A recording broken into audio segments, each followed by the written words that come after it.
বৃষ্টির দিনে প্রোগ্রাম করা খুবই কষ্টদায়ক। তো হ্যালো এভরিওয়ান, সবাই কেমন আছি? আমি আপনাদের প্রিয় ডিজে রি। আমরা আজকে যাবো সোনারঘাটে, দেন আমার ছোট ভাই কিন্তু চলে আসছে আমার বাসা। তো আমরা বাসা থেকে বের হয়ে গেলাম, এখন রিক্সার জন্য অপেক্ষা করতেছি। রিক্সা দিয়ে আমরা যাবো হচ্ছে বাস স্ট্যান্ড। তো আজকের দিনটিও ছিল কিন্তু অনেকটাই মেঘাচ্ছন্ন, তো মনে হচ্ছিল যেমন বৃষ্টি আসবে আসবে এরকম একটা অবস্থা। না, আমরা কিন্তু রিক্সাতে উঠে বসলাম। তো সবার উদ্দেশ্যে আমি একটা কথা বলতে চাই, যেহেতু আমি নতুন নতুন ব্লগ ভিডিও শুরু করেছি, সবাই আমাকে একটু সাপোর্ট করো। আর যারা যারা আমাদের হবিগঞ্জের এই নতুন প্লেসটি চেনেন, সবাই একটু কমেন্ট করে যাবেন। তো ফাইনালি আমরা কিন্তু চলে আসছি বিয়ে বাড়িতে। আজকের প্রোগ্রামটি ছিল মূলত ছাদের উপরে। তো ছাদের উপরে উঠেই দেখি আসলে বৃষ্টির কারণে আমাদের স্টেজগুলো নষ্ট হয়ে গেছে। তো যাই হোক, বৃষ্টি পরে কিন্তু আবারও নতুন করে সবকিছু সাজানোর চেষ্টা করা হয়েছিল। তো আরেকটা কথা না বললেই নয়, তো আজকে আমাদেরকে লজিস্টিক সাপোর্ট দিয়েছিল আমাদের হবিগঞ্জের দেবী সাউন্ড।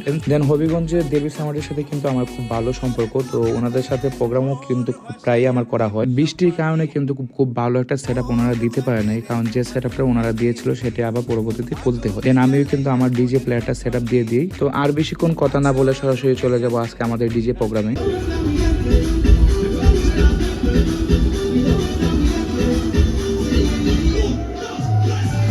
তো ফাইনালি কিন্তু আমাদের প্রোগ্রামও শেষ। আমাদের ছাদের উপর থেকে কিন্তু মালগুলো নামানো হচ্ছে। তো আরেকটা বিষয় হলো, আমি যেদিন প্রোগ্রাম করেছিলাম তার পরের দিন সকালে আসলে মূলত আমার পরীক্ষা ছিল। তো ফাইনালি কিন্তু আমাদের টাকে মালগুলো লোড দেওয়া হবে। দেন তো ফাইনালি কিন্তু টাকে মাল লোড দেওয়া হয়ে গেছে। তো আমরা এখন রওনা দিয়ে দেবো হবিগঞ্জের উদ্দেশ্যে। অল্প কিছুক্ষণ যেতে না যেতে কিন্তু আবারও সেই বৃষ্টি চলে আসে। মালের উপরে তিরপাল দিয়ে আবারও রওনা হয়ে গেলাম হবিগঞ্জের। তো আজকের মতো এই পর্যন্ত। দেখা হবে নতুন কোনো জায়গায়, নতুন কোনো